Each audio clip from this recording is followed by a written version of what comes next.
يا صباح الخيرات، يا صباح النور والسرور، يا صباح الورد المنصور على احلى اخوات واطعم فراولات. ازيكم يا حلوين؟ اللهم صل وسلم وبارك على محمد. كل عام وانتم الى الله اقرب، وعلى طاعته ادوم. يوم من ايامنا في رمضان العادي بقى اللي بنعمله كل يوم، فرشت السراير وظبطها، بس حسيت ان الصاله عندي عايزه تتمسح مسحه حلوه. الكراسي دي، او ان انا لمعها، يعني مش مسحه حلوه حلوه، لان زي ما انتم شايفين جزء الانتريه انا ما شلتش منه السجاده كامله، انا شلت النص بس اللي قدرت اشيله، والباقي سبته. الدنيا نظيفه اللهم لك الحمد. بس انا كان عندي مشرفني ومنورني امبارح بابا واخواتي، وكانوا معزومين عندي على الفطار. فكنت الكراسي اللي انت شفتوها في الاول دي كنت مطلعينها عشان نزود بيها العدد، يعني ربنا يجعلنا دايما في الزياده يا رب، وما ينقص منا حد ابدا. وينعاد علينا كده يا رب سنين كتير واحنا مع بعض كلنا، وما يفرقناش عن بعض ابدا، اللهم امين. فخدت الكراسي بقى دخلتها عند البلكونه، الكراسي دي مكانها في البلكونه، عشان لو حد بيحب يقعد من الولاد كده بنحطها، وهي بتنفع برضو في الطوارئ. ونضفت الانتريه، ما كانش فيه اي حاجه غير اني امسح بس اطوق الحته. حسيت ان الارض كده ايه، في تمر هندي منقط في الارض من بنتي من امبارح، وعامل لي وش في دماغي كل ما اشوف النقطتين دولت مضايقني. فقلت انضف الريسبشن تنظيفه كده على السريع، واطوق بس والمع الاجزاء اللي مش هقدر اشيل منها السجاد. لان زي ما انتوا عارفين احنا لسه عاملين الحاجات دي كلها، وانا والله يمكن كنت ماسحه كمان ده بعد التنظيف العميق ده، انا لسه ماسحه الشقه يمكن اول امبارح، ماسحه الشقه كلها كلها. شلت السجاد كله وطلعته في البلكونه. كان عندي فطار صراحه في اليوم دوت، فقلت ادام انا عندي وقت استغله يعني. بعد طبعا ما بقرا الورد بتاعي وبكون مصليه الفروض اللي عليا. فبيبقى محتاجه كده في شويه وقت، ايه محتاجه اضيعهم كده على ما يجي وقت الفطار. فكنت ماسكه الشقه كلها مسحاها، بس النهارده كانت محتاجه تلميعه بس حلوه. المكان ده كنا قاعدين بقى فيه كمان امبارح بعد ما فطرنا. واحنا بنتفرج بقى على رامز مع بعض، فحسيت ان الدنيا متبهدله فيه شويه، وكان واقع مكان كنافه وحاجات من دي، فقلت لا اشيل بقى وامسح. دي اللي انا كنت الستاره اللي انا كنت قايله لكم ان انا عاملاها في شقتي القديمه، وما بقاش لها عندي استعمال هنا، فحطاها هنا على ظهر الكنبه. انا كنت حطاها على الخداديات، كل شويه الولاد كانوا بيوقعوا الخداديات وبينزلوها وشكلها ما كانش حلو، فحطيتها هنا احسن. وظبطت بس الفرشه بتاعت الكنبه، ما غيرتهاش ولا اي حاجه، هي نظيفه. بس زي ما بقول لكم كده ايه، بما اننا كنا قاعدين كلنا في المكان ده، فتحسوا ان الدنيا كانت ايه يعني، عايزه ضبط اداء شويه. فظبطت الدنيا زي ما انتم شايفين، نظفت الكنبه ورجعت عروسه تانية هيت، اللهم لك الحمد.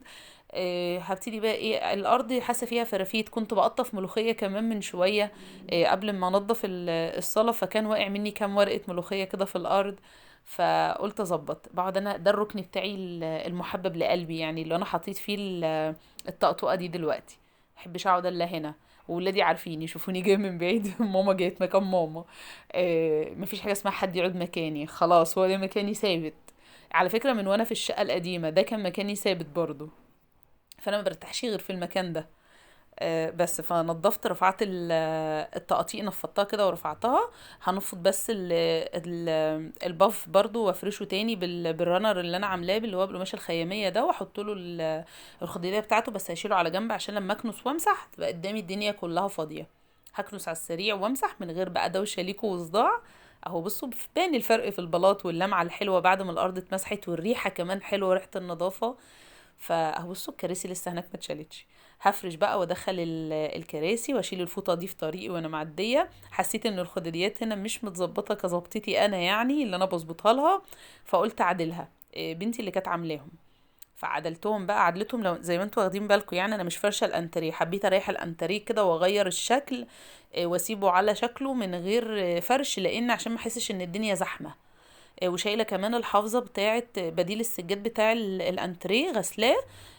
لسه منشوره، لسه غسلاها ونشرها، فمش هفرشها دلوقتي بقى، هفرشها ان شاء الله على العيد. هسيب الارض كده بالسجاده لغايه ان شاء الله العيد.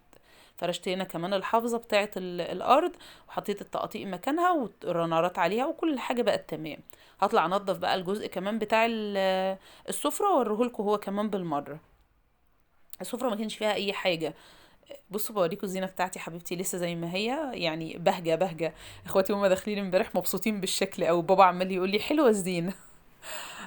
ربنا يخليهم لي يا رب، ما يحرمنيش من دخلتهم عليا ابدا. قلت برضو المشاية اللي هنا ما بين السفرة والمطبخ ديت، برضو مسحت الارض وكنستها. ظبطت كمان بصوا بقى انا بتعامل مع البوفيه ده، يعني بحط عليه ايه المشروبات بتاعتي، والتمر سايباه في علبته بقول لكم عشان بحس ان هو بيلزق اكتر والعسل بتاعه بينزل كله، وحطاه هنا في الطبق ده. وحط بس اللي هو الستاند بتاع بوجي وطمطم ده، تفاريح كده حلوه للولاد. كمان شلت المشيه دي ومسحت هنا. انا برضه حبيتش اعمل لكم دوشه والفيديو يبقى وقته طويل، حبيت ان انا ايه يعني في المختصر المفيد بنشجع بعض وبنحمس بعض، بس ايه من غير تطويل ومط كتير. هدخل بقى على المطبخ عشان احضر الفطار بتاعي، عشان كانت الساعه خلاص العصر اذن، وده الوقت المناسب لتحضير الفطار. انا بص مش هعمل معاكم الفطار بالتفاصيل، عملناه قبل كده كتير. انا بعمل ايه؟ كشري مصري.